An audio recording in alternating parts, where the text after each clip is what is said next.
ወደ አጣብቅኝ ውስጥ ገባች። ወደ ማን ትሆን ተቸግራለች ማለት ነው።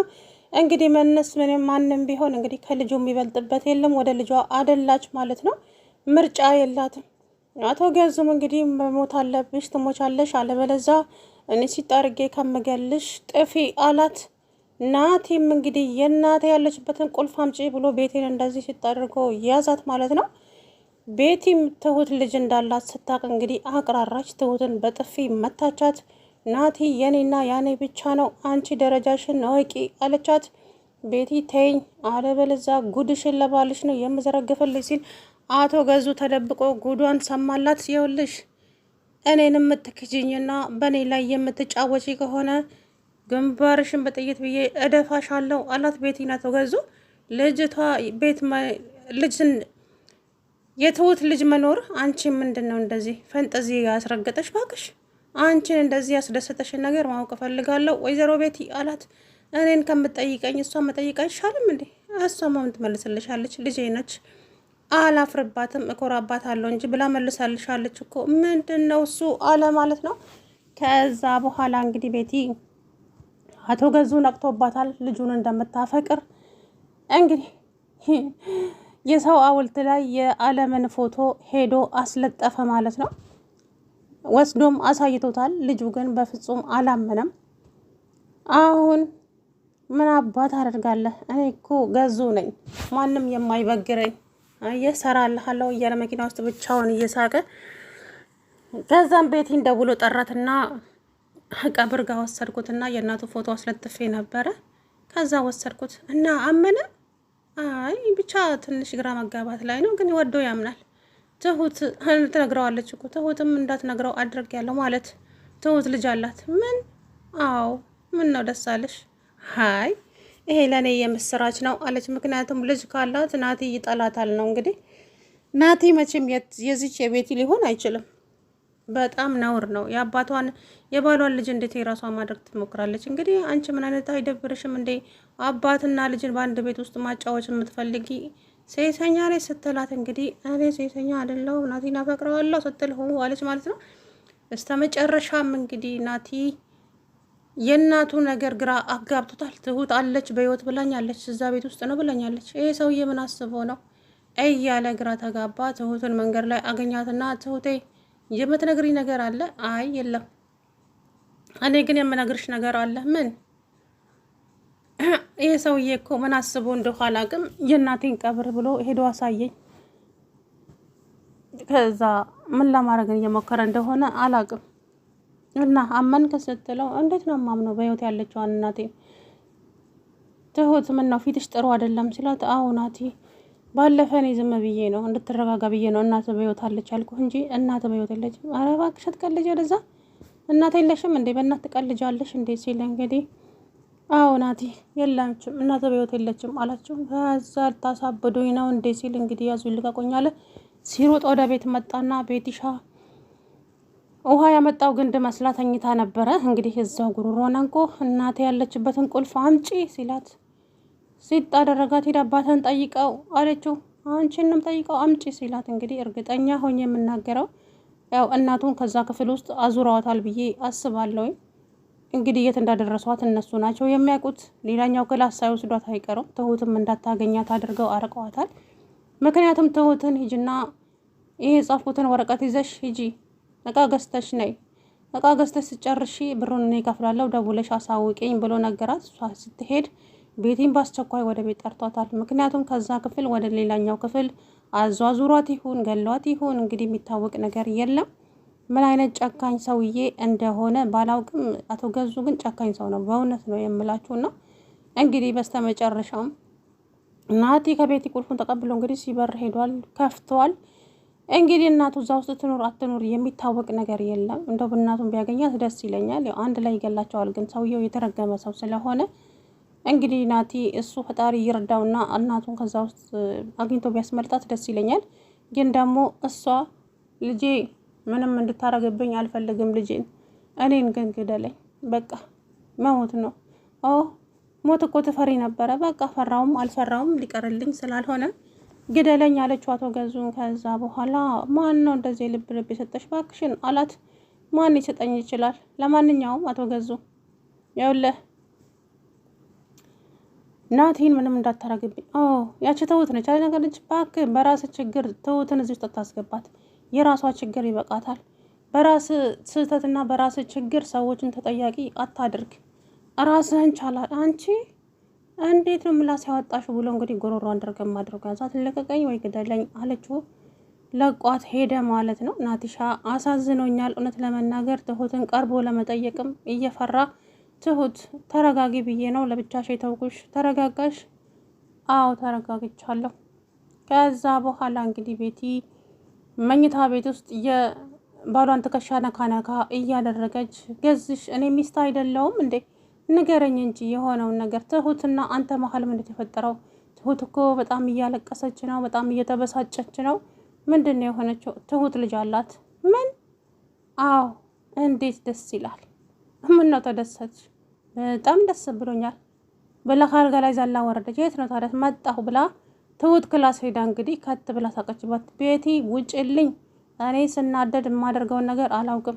በትዕግስት በጸባይ ውጭልኝ እባክሽ አለቻት። አልወጣም፣ አሁንማ እጄ ላይ ወድቀሻል ስትላት እንግዲህ ልጅቷ ትሁት ለራሷ ከአይምሮዋ በላይ ሆኖባታል የሰው ንግግር። ዘላ ሄዳ አቶ ገዙ ክላስ ገባች። እቺ ሚስትህን አሳርፍልኝ። ቆይ በዚህ ሰዓት አላርፍም እንዴ? ማረፍ የለብኝም እንዴ? ምንድን ነው እሱ? ሚስትህን ጠይቃት። ይኸው መታዛ እያስቸገረችኝ ነው። ከዛ ተከትላ መጣች። እችን ገረድ እያመንካት ባልሆነ። ቆይ አንቺ ምንድን ነው የምትሰሪው እዛ መኝታ ክላሷ? ስራ ውሃ ፍለጋ ሄጄን። ታዲያ ውሃ መኝታ ክላሷ ምንድን ነው ደግሞ? ውሃ ከፈለግሽ እዛ ክችን ነው እንጂ እኔ ጋር የለም። ሲቀጥል ደግሞ ማታ እንድሰራ አልተዋዋልንም። ስለዚህ ተይኝ በቃ ቤቲ። በቃ እሺ ትሁት ሂጂ አንቺ፣ እሷን አናግራታለሁ አለ። ከዛ በኋላ ቆይ ችግርሽ ምንድን ነው? የእሷ ልጅ መኖር ለአንቺ ምንድን ነው? ምንድን ነው እንደዚህ ያደረገሽ? በቃ ተወኝ እባክህ፣ አሁን መናገር አልፈልግም። ነገ ጠዋት ነው ማውራት የምፈልገው አለች። ነጋ። ከዛ በኋላ ትሁትን ወደ ውጭ ሂጂና አየር ተቀባይ ብሎ ከላካት በኋላ ቆይ ከዚች ልጅ ጋር ያለች ችግርሽ ምንድን ነው ቤቲ? ምንድን ነው? እኔን እሱን ሂጂና ጠይቂው ስትልኮ ሰምቻለሁ። ናቲን ነው አይደለ ሲላት፣ ምን ነው ተጠራጠርክ እንዴ? የውልሽ ቤቲ እክድሃለሁ ብለሽ የምታስቢ ከሆነ ጭንቅላትሽን ብዬ ነው የምበትንልሽ አላት።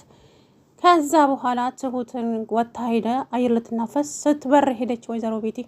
አቶ ገዙም ከኋላ ተከተለና ቅጠል ስር ተደብቆ እንግዲህ እያዳመጠ ነበር። የውልሽ አሁን እጄ ላይ ጥሎሻል። ምንድነው ብር የምትይው እንደዚህ? ቤቲ ተይኝ አልኩሽ።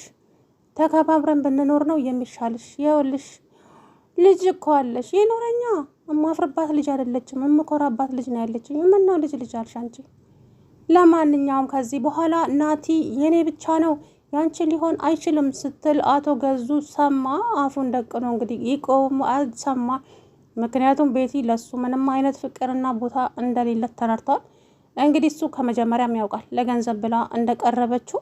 አሁን እንግዲህ ቤትሻ ጉዷ ፈላ ማለት ነው። ምክንያቱም ለእያንዳንዱ ነገር እርዝቁን ትወስዳለች። ሰውየው ቀላል ሰው አይደለም። ትክጅኝና ብሏታል። ትክጅኝና በጽፍ አድርጌ ነው የምከድሽ ብሏታል አቶ ገዙ። እንግዲህ እሷ ይሄ ሰውዬ እኔ እኮ ለገንዘብ ብዬ እንጂ አብሬው የምኖረው ምንም አይነት ኮንፊደንስ የለኝም ከሱ ጋራ። ስለዚህ ለእኔ የሚገባኝ ናቲና ናቲ ብቻ ነው። ቆይ ታዲያ ይሄንን ካልሽን ለምን ከመጀመሪያው አልመረጥሽም ነበረ? ምርጫ ስላጣሁ ምርጫ ስለሌለኝ እና ምርጫሽን ስታሳኪና የፈለግሽውን ነገር ስታሳኪ ሰውየውን አልፈልገው ልጁን ነው የምፈልገው ማለት ተገቢ ነው? እንዴት ትሁት አይመለከትሽም? ይመለከተኛል። ለማንኛውም የራስሽ ጉዳይ ነው። ብቻ እኔን ተይኝ፣ በቃ ተይኝ። እንግዲህ ትሁት በአንድ ጊዜ በጥፊ ስትመታት ቤቲ ልደግማት ስትል እጇን ቀብ አደረገቻት። አንቺ ጭራሽ! አዎ ከዚህ በኋላ አላርፍም ብለሽ በዙሪያ የምትመጪ ከሆነ ግን አጻፊያውን አትችይውም ቤቲ፣ ነግሬሻለሁ። ተከባብረን ብንኖር ይሻልሻል አለቻት። ጎሽ ጭራሽ ልትበደበድበኝ ነው ስትል አቶ ገዙ ነገረችው። እኮ ከአንቺና ትሁትን የሚያገናኘው ነገር ምንድን ነው? ተናገሪ ቤቲ፣ እኔም ግራ ገብቶኛል። ምንድን ነው ቆይ ችግርሽ ቤቲ? ልጅቷ ምን አድርጊ ነው የምትያት? በቃ ታያት፣ ስራዋን ትስራበት። ልጅቱ አጨቅጭቃያት አለ አቶ ገዙ። አሆ አንተም አለችው። አዎ እኔም። ምንድን ነው ችግርሽ ቤቲ? ብቻ ይሄንን አንቺና እሷን እንደዚህ የሚያደርጋችሁ ነገር በቅርቡ ደርስበታለሁ። ቆይ ከዛ በፊት እኮ ደህና ነበራችሁ። ናቲ ከዚህ ቤት ከመጣ በኋላ ነው አንቺና ትሁት እንደዚህ መሆን የጀመራችሁት እችን ምክንያትማ እደርስበታለሁ እኔ ገዙ ነኝ ብሎ እንግዲህ ወሰነ ማለት ነው። ከዛ በኋላም እንግዲህ ናቲ የትሁትን ድብርትና የትሁትን መከፋት ላለማየት ብሎ እዛ ቤት ብዙም አይመጣም። ከዛም በውጭ ሲያገኛት ትሁቴ እንድትረጋጊ ብዬ ነው። ተረጋጋች ሲላት አዎ ተረጋግቻለሁ ትሁት ብቻ የሆንሽውን ነገር ቀስ ብለሽ ትነግሪኛለች፣ ችግር የለውም። ከዛም ወይዘሪት እሱ ቁጭ ብሎ ብቻውን እያወራ እያለ እንግዲህ ካፌ ውስጥ ቁጭ ብሎ ለስላሳ እየጠጣ ይህ ሰውዬ ምን አስቦ ነው? እናቴን ልገላት ፈልጎ ይሆን እንዴ? በህይወት ያለችዋን እናቴን ቆይ ፎቶ ለጥፎበት ሞታለች አለኝ እኔን ለማሳመን ነው ወይስ ምን አስቦ ነው? ቆይ ሰውዬ እያለ ከዛ ቤት ይመጣች። ወይ ዛሬ ደስ ብሎኛል ብታይ። ምን ተገኘ ደግሞ? በጣም ደስታ። የትሁትን ጉድ ሰማውላት። ደግሞ ምን አይነት ጉድ? ንገርኝ እስቲ እባክሽ፣ እንደዚህ ያስደሰተሽን ስለ ትሁት ንገርኝና እኔም አብሬሽ ልደሰት። አይ መጀመሪያ እሷን ብትጠይቃት አይሻልም? ምን ዙረ ጥምጥም ትሄጃለች? ተናገሪ። አይኔ ያልነግርህም እሷ ተናግረሃለች አለችው። ከዛ በኋላ ጥሏት ሄደ ማለት ነው። እንግዲህ ቤቲ እዛው ካፌ ውስጥ አስቀምጧት ትሁቴም ወደ ቤት ተመለሰች። እንግዲህ አለምዬ ጋር ሄዳ ቡና ፈላችላት ወዘተ ብቻ ብዙ ነገር አድርጋለች ለአለም። ከዛ ስትወጣ እንግዲህ ሰውየው መጣ። ትሁት ይህንን ይዘሽ ሂጂና እቃ ገዝተሽ ነይ፣ እዛው ከጨረሽ በኋላ እኔ ብሩን እከፍላለሁ አላት። እሺ አለችና ትሁቴ ወረቀቱን ተቀብላ ስትሄድ ሚስቱን ደውሎ ጠርቶ እንግዲህ አለምን የት እንዳደረሷት አይታወቅም። ከዛ ክላስ አወጥተው ሌላኛው ክላስ አድርገዋት ይመስለኛል። እንግዲህ አቶ ገዙ ልጁ ተስፋ ለማስቆረጥ ሶስታቸውንም አሳብዳቸዋለሁ ብሏል። ትሁትንም ናቲንም አለምንም እንደገና አሳብዳቸዋለሁ። እኔ ገዙ ተሸንፌ አላውቅም አሸንፌ ነው እንጂ፣ ስለዚህ ለእያንዳንዱ ነገር ዋጋቸውን ያገኛሉ ሁላቸውም ብሎ እንግዲህ ደመደመ ማለት ነው። እንግዲህ እንትናቸው ማለት ትሁት አሁን አለም ያለችበትን አታውቅም፣ ለራሷም አታውቅኝ ውስጥ ገብታለች። ብቻ ቤቲ እንግዲህ ትሁት ላይ ተነስታባታለች። በአጠቃላዩ ሰላም ውድና የተከበራችሁ የተስፋ ቻናል ቤተሰቦች እንዴት ናችሁ? አለው ደህና ነኝ። እንግዲህ በስተመጨረሻም አቶ ገዙ ልጁን ወስዶ የእናቱን መቃብር አሳየው ማለት ነው። ያልሞተችዋን ሴትዮ እንግዲህ ልጁ 100% እርግጠኛ ሆኗል። ትሁት ስለነገረችው እናቱ በህይወት አለች ብላ ስለነገረችው እንግዲህ አምኗል። በህይወትም አለች። ነገር ግን ከዚህ በኋላ ላለው ነገር እንግዲህ አላውቅም። ምክንያቱም ሰውየው ጉዳት ሊያደርስባት ይችላል አለም ላይ ማለት ነው። ገልሻለሁ ልጄን አገኛለሁ ብለሽ ከሆነ ተሳስተሻል። አሁንማ እኮ መቃብርሽ ጋር ፎቶ ለጥፌ ፎቶሽን አምኗል፣ እናቴ ሞታለች ብሎ አምኗል። ስለዚህ ከዚህ በኋላ ኖርሽም አልኖርሽም ምንም ስለማትሰሪ እኔ ከምገልሽ ግን ብን ብለሽ ጥፊ ከዚህ አላት። የት ሊሄድ ምን መሄጃ አላቀም፣ ጥፊ ብቻ ከዚህ